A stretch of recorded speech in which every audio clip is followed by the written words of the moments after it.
Salam saudaraku dimanapun Bapak Ibu saat ini sedang berada, hendaklah kiranya atas kasih karunia yang daripada Tuhan, keselamatan dan berkat damai sejahtera yang itu bersumber daripada Tuhan akan senantiasa ada di dalam kehidupan Bapak Ibu dan saudara sekalian. Saudaraku yang kekasih di dalam Tuhan, kita orang-orang Kristen utamanya, ya, orang-orang yang telah terpilih menjadi murid-murid Kristus, hamba-hamba Tuhan, dan bahkan juga jemaat dimanapun kita berada, kita harus tahu saudaraku bahwa hidup kita itu harus berbeda dengan yang lain, ya. Sebab itulah yang dikehendaki Tuhan, dan hal itu merupakan syarat bagaimana kita nanti bisa masuk ke dalam kerajaan surga, ya. Sebagaimana yang telah tertulis, ya, di dalam Injil Matius pasal 5 ayat yang ke-20, di sini dikatakan, inilah firman Tuhan, maka aku berkata kepadamu, ya, ini Tuhan Yesus Kristus mengatakan demikian, jika hidup keagamaanmu tidak lebih benar daripada hidup keagamaan ahli-ahli Taurat dan orang-orang Farisi, sesungguhnya kamu tidak akan masuk ke dalam kerajaan surga. Nah itu saudaraku, ya, inilah yang harus menjadi perhatian kita. Jadi kita jangan hanya sekedar menjadi orang Kristen, puas kita menjadi orang Kristen begitu saja, tetapi hendaklah kita juga, ya, mampu dan bisa atas pertolongan Tuhan di dalam Roh Kudus, kita mampu hidup benar sebagaimana yang dikehendaki oleh Tuhan kita Yesus Kristus, ya.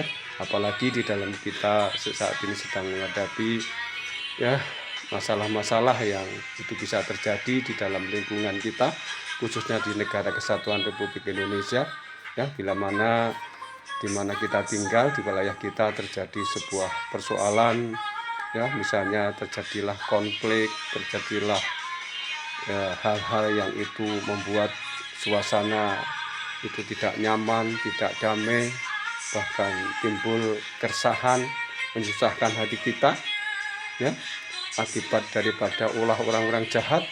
Bagaimana sikap kita, saudaraku? Ya, mari kita akan mensikapi itu dengan baik, dan bahkan kita sadar diri pula bahwa ketika kita telah melakukan kesalahan terhadap orang lain, ya, dan itu bisa menimbulkan masalah yang lebih besar, maka lebih baik kita segera mencari mereka untuk berdamai dengan mereka, ya. Jadi masalah kecil itu jangan dibesar-besarkan, tetapi dicegah supaya tidak akan terjadi masalah-masalah besar yang itu akan merugikan bagi banyak orang dan akan merugikan diri kita sendiri. Sebab firman Tuhan juga dikatakan di dalam Injil Matius pasal 5 ayat yang ke-25, firman Tuhan mengatakan demikian, segera, ya, ini saya ulangi, segeralah berdamai dengan lawanmu selama engkau bersama-sama dengan dia di tengah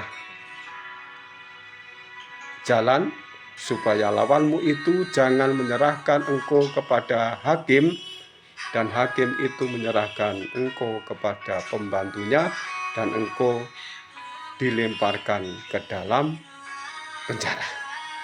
Itu saudaraku. Jadi lebih baik kita berdamai dengan siapapun, ya. Jadilah pribadi yang hidup cinta damai, sebab kedamaian itu merupakan dambaan bagi setiap orang, termasuk diri kita sendiri, sehingga kita hidup di dunia ini merasakan nyaman, ya, merasakan aman, damai, tentram, sejahtera, sehingga dimanapun kita enak, dan bahkan kita mudah untuk mencari rezeki, ya, mencari sandang pangan, ya, mencari uang demi memenuhi kebutuhan kita sehari-hari, sehingga kita hidup penuh damai, bahagia dan sejahtera beserta keluarga kita dan beserta masyarakat yang ada di dalam lingkungan kehidupan kita.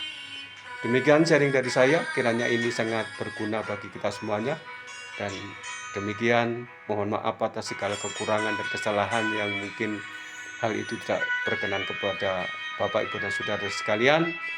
Dan sekali lagi saya mohon maaf. Terima kasih, Tuhan memberkati kita semuanya. Amin.